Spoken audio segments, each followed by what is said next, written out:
Hello दोस्तों, कैसे हैं आप सब लोग। आशा करता हूँ सब अच्छे होंगे। मेरा नाम है मिन्मय और आप सब लोग को स्वागत है MBWorld यूट्यूब चैनल में। आज का टॉपिक बहुत ही खास है। आपको मैं एक प्रोफेशनल इन्वेस्टर बनना सिखाऊंगा, कैसे आप एक नॉर्मल इन्वेस्टर से प्रोफेशनल इन्वेस्टर बन सकते हैं। आज के इस टॉपिक में हम लोग बात करेंगे फैक्ट शीट के बारे में। फैक्ट शीट जो कि मोस्ट इम्पॉर्टेंट डॉक्यूमेंट होता है।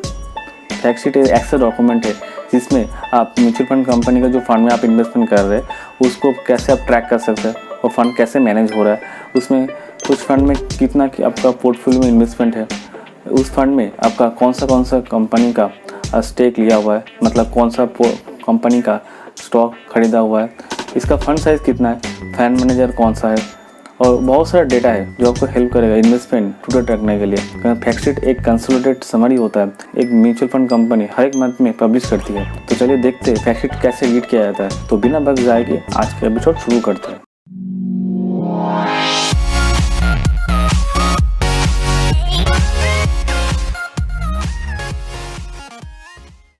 फैक्ट शीट में 5 पॉइंट बहुत ही इंपॉर्टेंट है जो कि इन्वेस्टर को एक प्रोफेशनल इन्वेस्टर बनाती है। फैक्ट शीट पढ़ने से पहले आपको 5 पॉइंट को आइडेंटिफाई करना चाहिए, जो 5 पॉइंट जो आपको हेल्प करेगा आपका एग्जिस्टिंग इन्वेस्टमेंट या फिर नया इन्वेस्टमेंट चुनने के लिए। तो चलिए देखते हैं वो 5 पॉइंट क्या है। पहला पॉइंट है की इन्फॉर्मेशन, सेकंड है परफॉर्मेंस डिटेल्स, थर्ड है फंड मैनेजर डिटेल्स, फोर्थ है पोर्टफोलियो डेटा, फिफ्थ है की ratio and quantitative data.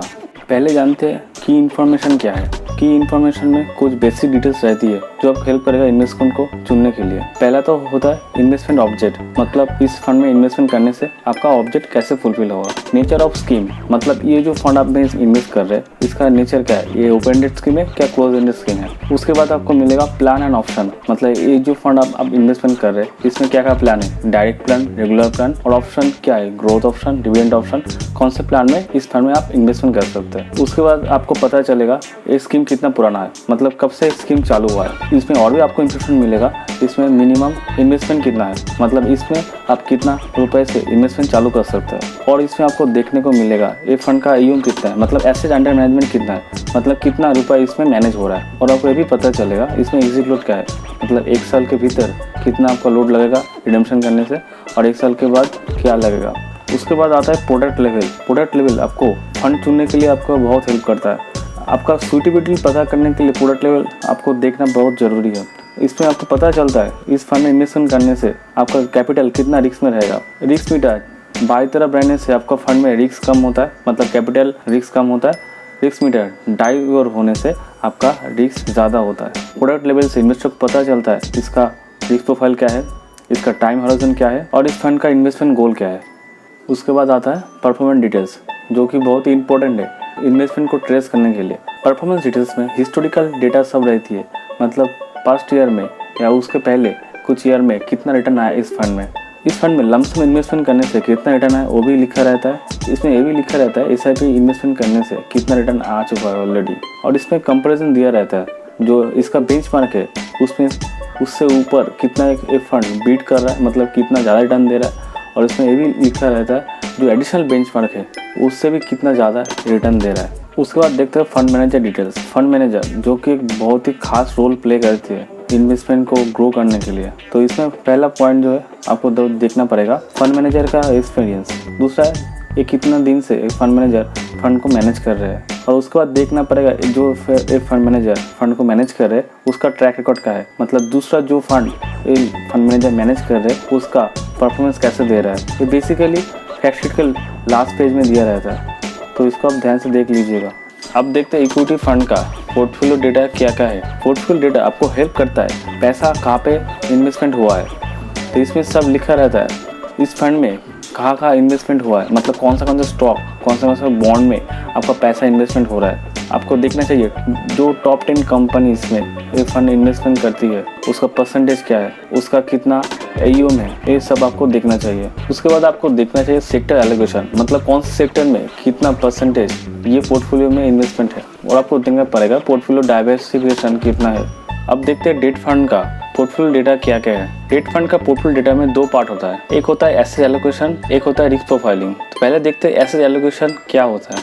Asset allocation highlight करती है वेरियस डेट इंस्ट्रूमेंट में इस पोर्टफोलियो का एक्सपोजर क्या है, जैसे कि गवर्नमेंट सिक्योरिटीज मतलब GSEC हो गया, commercial paper and certificate of deposit, state development loan मतलब SDL, corporate bond and cash equivalent and net asset. Government securities central government या तो स्टेट गवर्नमेंट इशू करते हैं, तो इसका मतलब इसका क्रेडिट रिस्क बहुत ही नेग्लिजिबल है। कमर्शियल पेपर बहुत ही लार्ज कंपनी मार्केट में पेपर इशू करते हैं, तो ये सब पेपर बहुत ही शॉर्ट टर्म के लिए होता है, तो इसको बहुत ही सेफ माना जाता है। Certificate of deposit financial institution वगैरह छोड़ते हैं मार्केट में, मतलब बैंक, तो इसमें बहुत ही कम क्रेडिट डिफॉल्ट रिस्क होता है और लिक्विडिटी भी जल्दी हो जाता है। State development loan different state loan requirement fulfil करने के लिए मार्केट में बॉन्ड इशू करते हैं। कॉर्पोरेट बॉन्ड कॉर्पोरेशन वगैरह और कंपनी वगैरह मार्केट में छोड़ते हैं मनी रेज करने के लिए।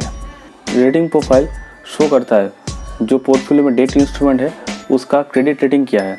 हायर क्रेडिट रेटिंग मतलब लो क्रेडिट रिस्क है, मतलब उस पोर्टफोलियो का डिफ़ॉल्ट होने का चांसेस कम है, और लोअर क्रेडिट रेटिंग का मतलब है उस पोर्टफोलियो का डिफ़ॉल्ट होने का चांसेस बहुत ज़्यादा है। सोवरेन सिक्योरिटी का मतलब इसमें क्रेडिट रिस्क कुछ नहीं है, जो कि गवर्नमेंट सिक्योरिटीज़ वगैरह होती है जो सेंट्रल गवर्नमेंट लोग इशू करते हैं। AAA सिक्योरिटीज़ में बहुत ही कम चांसेस है डिफ़ॉल्ट होने का। AAA रेटेड सिक्योरिटीज़ में लॉन्ग टर्म में डिफ़ॉल्ट होने का चांसेस बहुत ही कम रहता है। A1+ सिक्योरिटीज़ में शॉर्ट टर्म में बहुत ही कम डिफ़ॉल्ट होने का रिस्क शो करते हैं। AA+ सिक्योरिटी में लो डिफ़ॉल्ट रिस्क शो करता है। अब देखते हैं इक्विटी पोर्टफोलियो में की रेशियो एंड क्वांटिटेटिव डेटा क्या क्या होता है। Quantitative data in equity portfolio में पहला है पोर्टफोलियो टर्नओवर रेशियो, उसके बाद आता है स्टैंडर्ड डिविएशन, उसके बाद आता है बीटा, उसके बाद आता है शार्प रेशियो और लास्ट में आता है expenses ratio. Portfolio turnover ratio ये आपको दर्शाती है पोर्टफोलियो में कितना टर्नओवर हुआ है ड्यूरिंग द ईयर, मतलब ड्यूरिंग द ईयर में कितना इस फंड में ट्रेडिंग हुआ है। स्टैंडर्ड डिविएशन आपको बताती है इस फंड का रिटर्न कितना डेविएट हुआ है, इसका मेन रिटर्न से। हायर स्टैंडर्ड डिविएशन का मतलब स्कीम ज़्यादा वोलेटाइल है, लोअर स्टैंडर्ड डिविएशन का मतलब स्कीम कम वोलेटाइल है।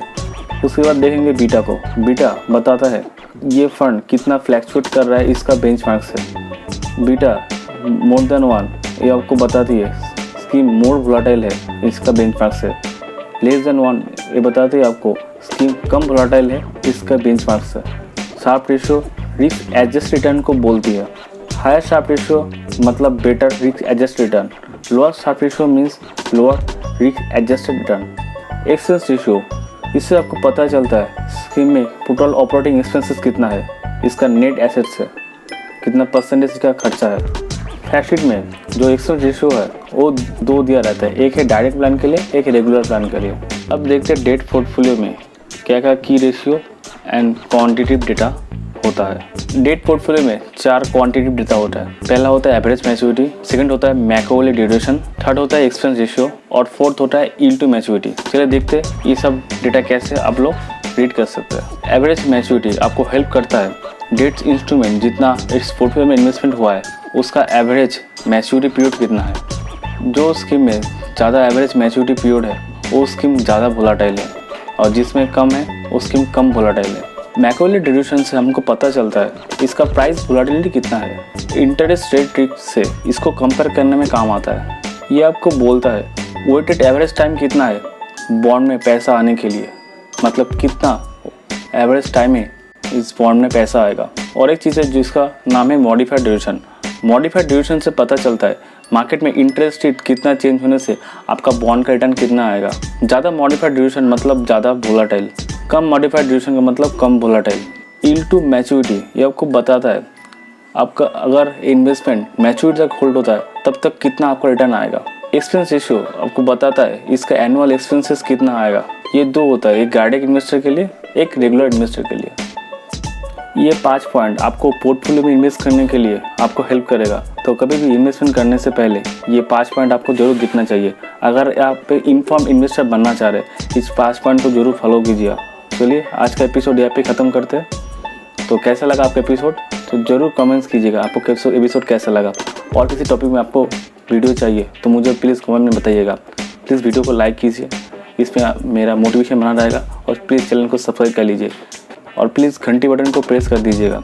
और सब्सक्राइब कर लीजिएगा। इन फ्यूचर अगर कोई वीडियो आएगा तो आपको नोटिफिकेशन मिलता रहेगा। तो चलिए आज के लिए इतना ही। Happy investing. Thank you.